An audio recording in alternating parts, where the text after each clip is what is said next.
iso ja lämmin tervetuloa toivotus ensimmäisen SVC-studiojakson pariin. Tässä on tosiaan ideana se, että mä haastattelen erilaisia laulajia erilaisista taustoista ja vähän kyselen heidän kuulumisia, että miten jaksetaan näin korona-aikaan. Ikävä kyllä ensimmäinen haastateltava tänään sairastui ja sitten nyt hän joutuu tietysti korona-ajan rajoitusten mukaisesti eristämään itsensä kotiin ja parantelemaan rauhassa. Mutta onneksi saatiin Tanja suoraan Kreikasta paikkomaan tätä. Ja me tehdään nyt tää vähän eri tavalla, eli Skypen kautta otetaan yhteys ja sitten rupatellaan siinä, joten pidemmittä puheitta mennään suoraan Skypen pariin ja katsotaan mitä Tanjalle kuuluu. Noniin, terve Tanja! Mitäs Terve. kuuluu?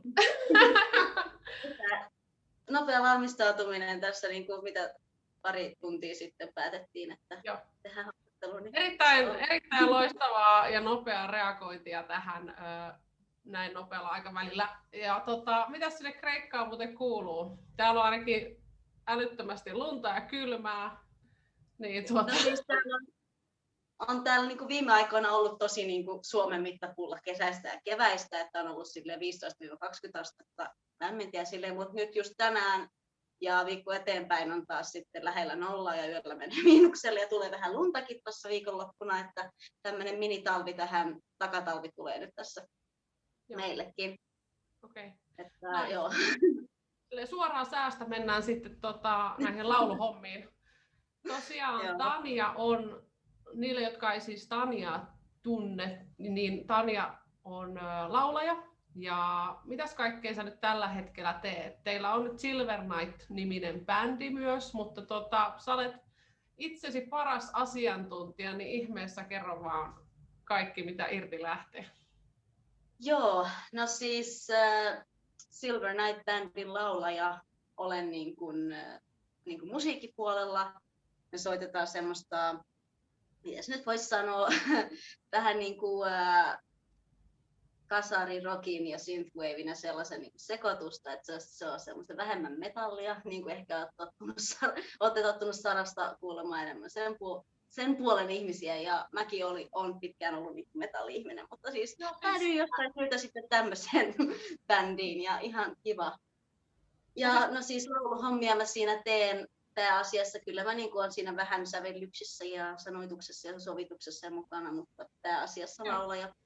Joo. Ja no, siitä nyt ei nyt mitään, sillä ikävä kyllä ei voi vielä elättää itseensä, niin siinä sivussa sitten graafista suunnittelua ja videoeditointia ja käännöshommia teen kanssa. Ja kun mä en elättää itseni. Niin.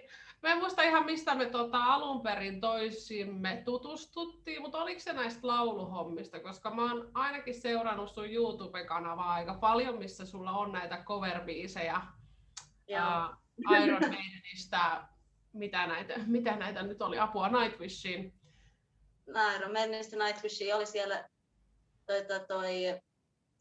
no mä en muista edes artistien nimiä enää, mutta siis mikä toi oli no hitti. No on Iron Maiden Nightwish, mutta oli myös vähän muuta popimpaa ja muuta sellaista kanssa siellä. Niin joo. Mä muistan ainakin, että ehkä se oli jotenkin silleen, että yhteisien sometuttujen kavereiden kautta mä näin sitten sun niin kuin, hommia ja että sä oot lauluopettaja ja muistaakseni kai otin yhteyttä, tai siis sulla oli semmoinen ryhmälaulutunti, että halusin kokeilla sitä. Ja siinä on niin kuin eka muistikuva, että me oltaisiin tavattu, mutta tavattiinko me ennen sitä? Voi apua. No kun musta tuntuu, että me ollaan nähty niin kuin keikoilla aika paljon. Sitäkin kyllä, joo. Mutta mulla tosiaan on semmoinen hämärä se, että mikä se meidän ensimmäinen tapaaminen oli, että oliko se just se laulutunti vai oliko ennen sitä vielä jotain? Joo, sä kävit siellä ainakin workshopissa. Niin, workshopia oli. Joo, särötekniikoihin, mutta sittenhän mikäs vuosi, oliko se 2017 käytiin ihan Hans Zimmerin konsertissa ja onhan näitä niin. Kaikkea ollut siis. Joo, se taisi olla ensimmäinen semmoinen deitti tavallaan. Joo, tää oli tosiaan sitä aikaa ennen kuin olit muuttanut Kreikkaan. Niin. Ihan muuten mielenkiinnosta, eikö se ollut jotenkin tää Kreikkaan muutto nyt oli myös se, siellä oli sulla jotain mikä se sun päämotiivi? Eikö se ollut kans, että jotenkin se musiikki ja muu oli semmoinen, että se motivoiva voima myös? Joo. No olin siinä vaiheessa semmoisessa elämäntilassa, että oli pakko päästä pois jonnekin muualle. Tuntui, että mä olin siinä pienessä kuplassa, pienessä ympäristössä elänyt suurin osa elämääni. Ja henkilökohtaisista asioista oli pakko jotenkin yrittää päästä pois siitä kuviosta. Ja mä halusin päästä keskittymään vähän treenaamaan itseäni musiikin saralla, keskittymään siinä vaiheessa tekemään noita laulukovereita ja lauluhommia, treenaamaan itseäni. Ja sillä tavalla se tuntui vaan, että tämä paikka, siis kun tämä tarina menee niin monen mutkan kautta tänne. No, tutustuin ihmisiin täältä Thessalonikista ja kävin täällä lomailemassa pari kertaa ja totesin, että tämä on kiva paikka ja kun mä mietin sitä, että kun olisi kiva vaihtaa maisemaa, niin tämä voisi olla semmoinen paikka, josta mä haluaisin kokeilla. Että silleen se meni ja sitten piti tehdä kaikki käytännön asiat, että tänne pääsi ja sitten kun tänne pääsi, niin mä rupesin etsimään treenitilaa, työtilaa itselleni. Siinä pari kuukautta meni siihen, mutta onneksi sitten yksi näistä mun paikallisista kavereista, joka nykyään on mun bändikaveri, siis Stratos ja Stratter artistinimillä kuulee, niin hän omistaa studion täällä, jossa me sitten nyt tehdään töitä, niin häneltä mä kysyin, tai siis sanoin hänelle, että mä etsin treenitilaa, työtilaa, ja hän sitten halusi auttaa asiassa oikeasti. Oletko tutustunut tosiaan niihin sun bändikavereihin jo siis silloin, kun sä olit vielä Suomessa, vai tuliko se tavallaan vasta sen muuton jälkeen? No siis tähän Stratokseen olin tutustunut silloin, kun olin jo Suomessa. Muut bändikaverit sitten tuli muuton jälkeen tutuiksi. Okei. Eikö siinä oli tämmöinen vähän niin kuin porttiteoria? Tosi hyvä. Miten sitten, mä mietin just näitä YouTube-videoja, sun laulutreenaamista ja muuta. Mä oon vähän katsellut sun somea, sä oot aktiivisesti laittanut ainakin Instagramiin harjoitteluvideoita ja muita. Mutta mites oot sä nyt tehnyt siellä näitä cover-videoita? Et miten se sen Silver Nightin myötä sitten se homma jäi taka-alalle, koska mun kuitenkin pääasiallisena tavoitteena oli sitten löytää joku bändi tai projekti, porukka, jonka kanssa tehdään tosi tarkoituksella musiikkia ja silleen, niin se cover-homma nyt oli semmoinen tavallaan väliaikaisratkaisu, että mun piti tehdä jotain, jotain pitää tehdä, että kehittyy ja että ihmiset löytää sut ylipäänsä ja näkee, että tuossa voisi olla laulajaa ja silleen, niin se on jäänyt taka-alalle herra, ja siis mä viime coverin varmaan viime keväänä vuosi sitten laitoin. Okay. Mietin, että pitäisikö tässä tehdä kerran vuodessa yksi ainakin. Mutta joo, Silver Night on nyt ottanut sen pääroolin tässä. Kun sitä mä just mietin tässä, että nyt kun sanoit siitä tosi tarkoituksella hommasta, että nythän ei keikoille pääse eikä oikein viemään eteenpäin sitä bändin hommaa, niin ootteko te käyttänyt tämän ajan sitten hyödyksi muuten bändin kanssa vai mitä te puuhailette? Vai ootko ajatellut tehdä lisää cover-videoita? No siis joo, siinähän oli ennen kuin tämä koronatilanne tuli, niin oli just puhetta, että sitten kun levy tulee ulos, niin että olisi jotain tuttava bändit, jotka on kutsunut lämpäämään keikoille ja niin edespäin. Ja mahdollista silleen, mutta eihän niitä keikkoja sitten koskaan tapahtunut. Niin nyt no siis meillä on pari viikon päästä tulossa eka täyspitkä albumi. Niin tämän albumin puolesta sitten keikkailuhomma sitten ei onnistu, mutta ehkä seuraavan kanssa. Mikä se päivämäärä siis oli silleen? 26. päivä, eli 2 viikon päästä. Niin, perjantai 2 viikon päästä. Silloin tulee uusi täyspitkä albumi. Meillä on siitä jo 2 sinkkua ulkona, että ettikää vaan Silver Nights mistä tahansa musiikkialustalta, niin pitäisi löytyä. Mun lempari on nyt Danger Zone. Se oikeesti on pyörinyt mun päässä Siis tänäänkin aamusta asti mä oon. No siis mun täytyy sanoa, että kaikki sen albumin biisit on korvamatoja, että jos kun on niitä treenannut ja bänditreenien jälkeen, kun ollaan tässä kuitenkin ainakin ennen näitä pahimpia lockdowneja, niin treenattu kuitenkin, vaikka livekeikkaa ei ole tiedossa. Niin Aivan. Siellä aina vuorotellen koko levy soi päässä, kun ne on semmoista tosi tarttuvaa kamaa. Ei ole mitään progeilmaa, täytyy sanoa. Just itse asiassa toi treenaaminen. Meillä me Fodin kanssa ollaan pystytty pitää kiinni niin kuin justiinsa siitä, että nähdään about kerran viikossa ja reenataan, että pidetään ihan keikkakuntoa yllä. Niin onko teillä, mikälainen rutiini teillä on niin kuin bändin kanssa ton treenaamisen kanssa? Siis ennen kuin tuli nämä Kreikkaan niin kuin liikkumisrajoitteet lockdownin takia, niin kerran viikossa, niin kun vaikka nyt ei ollut keikkaa tiedossa, niin just treenattiin, että saadaan uusia biisejä kuntoon, varsinkin kun me ollaan ihan uusi bändi.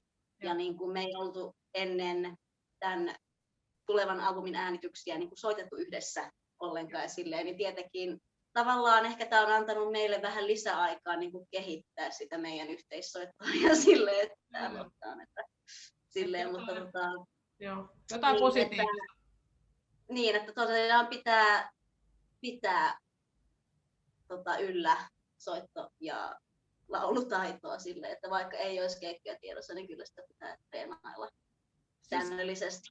Kuinka pahat rajoitukset siellä nyt tällä hetkellä on, että niinku, pääsittekö te niinku tällä hetkellä treenaamaan vai oliko siellä jotain ulkona liikkumiskieltoja ja muita sitten? Että... No siis virallisesti jos katsoo, niin ei olisi sallittua pitää bänditreenejä, mutta kyllähän... Aivan. Okei. Sille... Että, no niin, me ei nyt, se niin kuin vähän riippuu myös, että miten ihmiset pystyy liikkumaan. Että jos kaikki asuu lähellä ja pääsee kävellen, niin siinä ei ole suurempia riskejä silleen, mutta jos niin kuin, kun meidän rumpali niin pitää liikkua vähän pitemmän matkan päästä, niin se niin kuin on sitten vähän rajoittavampaa, mutta niin, että niin se menee, että miten nyt kaikki pystyy sen järjestämään. Niin se virallisestihan on tietenkin, että 9 jälkeen on niinku ulkona liikkumiskielto, ellei sulla ole joku hyvä syy, niinku, että sä oot niinku töissä. Aivan, joo. Tai että pitää viedä koira ulos tai joku semmoinen, niin ne on niinku, saa mennä silleen, mutta että sellainen hengailu ja huvikseen oleminen ulkona ei ole enää sallittua 9 jälkeen. Ja kaupat on silleen semi-auki, että sun pitää niinku tilata netistä ja sä voit mennä niinku tapaamisella niinku hakemaan ne sun tavarat ja sovittamaan ja silleen, mutta että tämmöistä puolinaista lockdownia tällä hetkellä. Joo. Mikä onko siellä ollut joku silleen täyslockdown jossain kohtaa päällä? Vähän jos on samanlainen, mikä meillä oli täällä Helsingissä, että silloinhan kun esimerkiksi Shireinissä, niin puolet bändistä asuu Kuopiossa, niin etpä sä sitten oikein Joo, viime keväänä siis, kun se ensimmäinen aalto tuli, niin silloin oli kaikista tiukin, että silloin ne oli niin kuin kaikki kiinni, paitsi niin ruokakaupat ja välttämättömät silleen ja niin edespäin. Sitten syksyllä oli ennen joulua. Ennen joulua oli myös semmoinen, että tavoiteltiin siinä, että voisi olla vähän vapaammin sitten jouluaikana. Ja sitten taas joulun jälkeen tuli yksi lyhyt sessio, milloin kaikki oli kiinni. Ja nyt se on sitten taas kokeilee avata sitä, mutta aina kun huomaa, että kun vapautuu, niin tulee lisää tartuntoja ja sitten pitää taas tiukentaa. Ja ne rokotukset on se ainoa vaihtoehto. Joo. Jotenkin tuntuu siltä, että me pystytään täällä Suomessa kuitenkin elämään paljon vapaammin. Joo. Mä oon kyllä Suomessakin ollut tässä pari kertaa niin kuin tämän vuoden aikana, niin tuntuu, että siellä ei ole niin kuin, ollenkaan mitään. Että kaikki on vain suosituksia ja vapaaehtoisia siellä. Että jos se olisi tilanne täällä, niin ei onnistu. Joo, on toi kyllä tosi jännä, mutta se on kyllä, just kun mietin sitä, että kun ihmisillä menee täällä Suomen päässäkin hermo kaikkiin näihin rajoituksiin, mutta se on sitten se aina perspektiivi siinä, että missä sä oot. Mutta, joo, kyllä somessa on yrittänyt hillitä omaa kommentointia, kun siitä ei seuraa mitään hyvää, jos hyppää niihin sekaan. Olen muutaman kerran huomauttanut, että hei, Suomessa on kaikki lähes normaalia, jotain just musiikkia videolla lukuun ottamatta. Sä voit mennä kauppaan miten haluat, ei ole mitään ulkona liikkumiskieltoja, mutta teidän baarit on auki tiettyyn aikaan saakka. Niin kuin that's not the situation muualla. Ne ei ole 4 asti auki. Siis täällä olisi normitilanteessa, ei olisi mitään aukiolorajoitteita baarilla, ne voi olla 24h auki, jos haluaa. Okay. Että täällä se oli raju niin muutos kyllä silloin, kun se tuli oikeasti. Joo, voin uskoa. Miten sitten tulevaisuuden suhteen? Että nythän Suomessa ainakin on povattu, että nämä rajoitukset jatkuu kesäkuulle, mikä sitten tarkoittaa sitä kanssa, että kesän festivaalit näyttää aika huonolta. Mä oon saanut jo informaatiota, että eurooppalaisia isoja festivaaleja ollaan jo peruttu ja aika paljon kaikkea tämmöistä näin. Niin miten sitten niin tälleen sun oman itsesi niin laulajuuden ja bändin bändiyden kannalta, niin mikä on sulla itselläsi semmoinen niin visio, että mihin te olette, mihin tämä on menossa ja mitä se tarkoittaa teidän bändin kannalta ja sun oman itsesi kannalta? No siis mun bändi Silver Night on, tai meidän bändi, ei se mun bändi ole, niin ja me ollaan siinä tavallaan ehkä vähän onnellisessa asemassa, että me just vasta ollaan aloittamassa tätä toimintaa, että meillä niin kuin ei tullut semmoista keskeytystä suunnitelmiin ja silleen, että meille onhan se tietty ikävää, tai siis se niin kuin hidastaa prosessia, että me ei päästä keikkailemaan, ei päästä niin kuin lämpäämään isompia bändin kiertueille tai mitenkään silleen, että niin kuin tämä normisysteemit, niin kuin mitkä olisi niin kuin suunnitteissa, kun lähtee puskemaan bändiä eteenpäin, niin ne nyt ei onnistu. Niin meillä se on niinku semmoinen hidastus oikeastaan, että milloin tässä pääsisi niinku kunnolla tekemään. Ja kun meillä on vielä päästy tekemään yhtään keikkaa yhdessä ja mun viime keikastakin on vuosia niinku siis live-esiintymisestä. Joo. Mutta niinku, kaipaan todella paljon sitä niinku, ja se niinku on lähinnä semmoinen niinku, kärsivällisyyden niinku, testailua tässä nyt, että miten tässä mennään nyt. Meillä on nyt sillä, että julkaistaan musiikkia mahdollisimman tiheeseen tahtiin toistaiseksi, niin jos ei niin kuin päästä keikoille, niin siellä muilla on jo jotain löytölaatikossa suunnitelmaa, niin kuin, että niin kuin nopeampi musiikin julkaisutahti, kun ei ole sitä keikkailua ja muuta välissä hidastamassa sitä. Niin tavallaan se nyt on lähinnä meidän idea. Että ja sitten niin kuin kehitellään myös sitten, kun on siihen mahdollisuus kunnolla treenata ja silleen, että kehitellään yhdessä soittoa esiintymistä. Ja niin kun meillä kuitenkin on myös suunnitelmissa vähän reilumpi niin kuin konsepti siihen esiintymiselle. Tietenkin siinä on rahalliset rajoitteet ja muut niin kuin,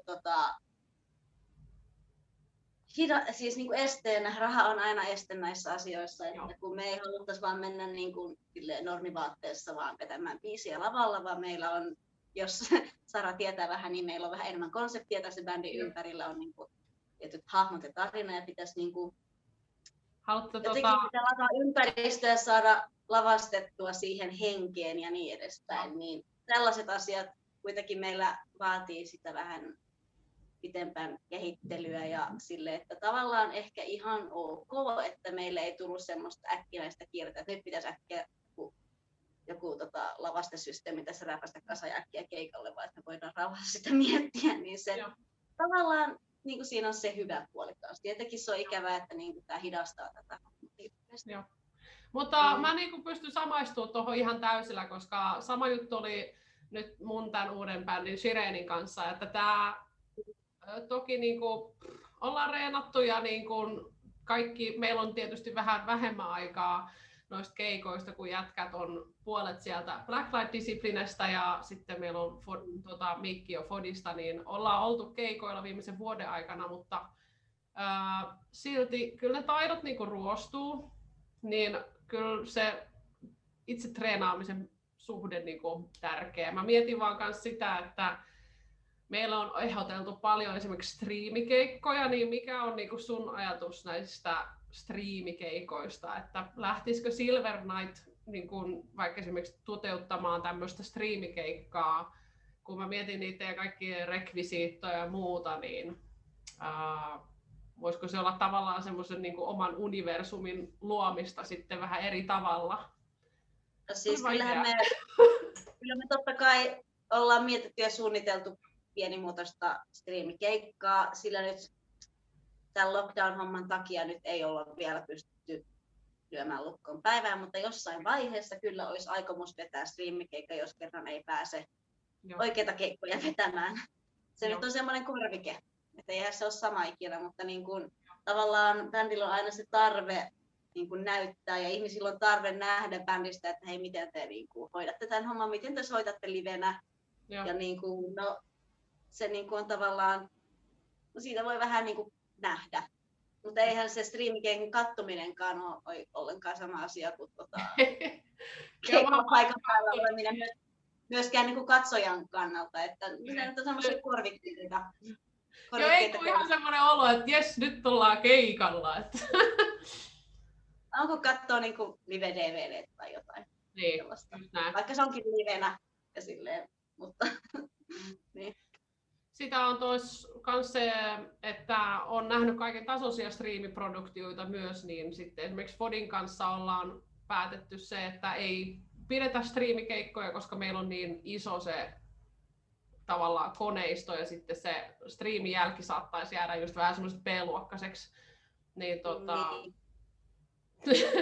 ehkä parempi nyt vaan istua ja odottaa, kunnes päästään sitten niinkö. Tosiaan siis tavallaan, jos bändillä ei ole niin suuria tai siis spesiaaleja niin kuin, kriteerejä niin kuin lava-esiintymiseen tai rekvisiittejä sillä, niin aina se on helpompi niin kuin yhdestä striimikeikka päälle. Niin kuin, että joku esiintymistila ja sitten kamerat ja sä soitatte hyvin. Niin kuin, monelle se riittää ja sille tietenkin niin, se on just se, että niin kuin, jos on tietty toive ja visio, että miltä me halutaan näyttää ja kuulostaa livenä, niin siinä on sitten myös isompi kynnys järjestää se striimikeikka. Just näin. Voi että. Paljonkohan meillä on mennyt aikaa tässä? Mä en tiedä. Varmaan enemmän kuin oli tarkoitus. En tiedä, kuule ei mitään. Olisiko sulla tässä lopussa vielä jotain, mitä haluaisit vielä erikseen lähettää faneille terveisiä tai jotain muuta tämmöistä filosofinen lausahdus tähän meidän koronatilanteeseen tai ihan mitä vaan? Filosofinen lausahdus. No, ehkä mä voin kumpaakin sanoa. Mä voin aloittaa sillä filosofisella lausahduksella, niin kun munkin tää koko homma, miten mä tänne päädyin ja silleen, niin se on niin monen mutkan ja sattuman ja extempore-päätöksien kautta niin kuin tullut. Eli se, miten mä alun perin mun bändikaverinkin tutustuin, niin päätin lähteä muutaman päivän varoituksella katsomaan hänen toisen bändin keikkaa, koska mä tykkäsin siitä musiikista niin paljon, niin Thessalonikiin Suomesta. Silleen, että mä haluan nähdä nämä livenä ja nyt mulla on mahdollisuus, että mä pystyn tekemään tämän. On varaa tässä, niin mä varaan lennot ja hotellit ja mä lähden viikonlopussa katsomaan Kreikkaan. Niin, Kreikkaan. What?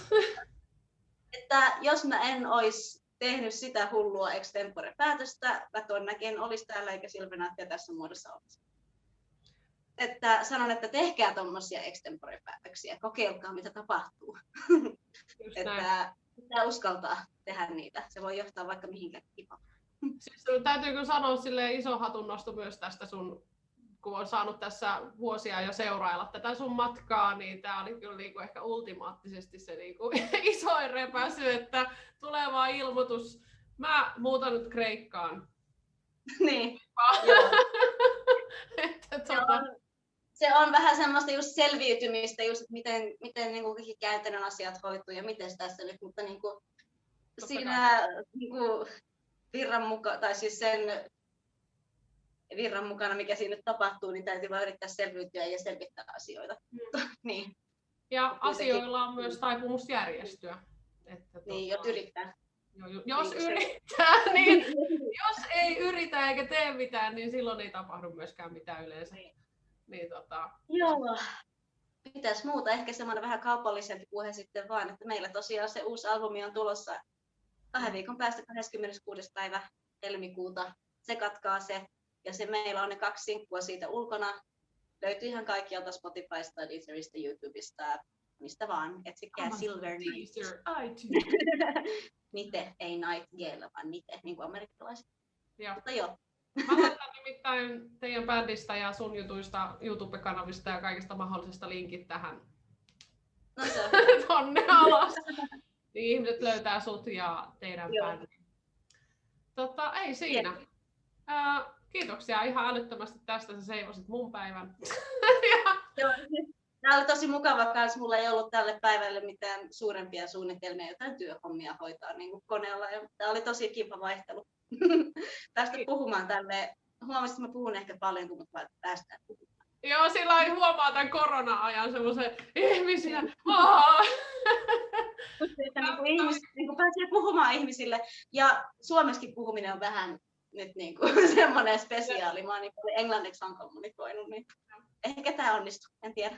Tämä oli yksi syy, miksi mä halusin myös tehdä tämän SVC-studiohomman, että pääsee jakaa kokemuksia ja sitten kerrotaan niitä myös vähän ulospäin ja tuulettaa päätä, niin kiitos. Mä lopetan tämän nauhoituksen. Me voidaan jatkaa Privan puolella sitten vielä muutama. Joo. Mutta heippa vaan kaikille ja seuraavaan jaksoon sitten. Vielä joku muu ehkä, mutta heippa! Joo.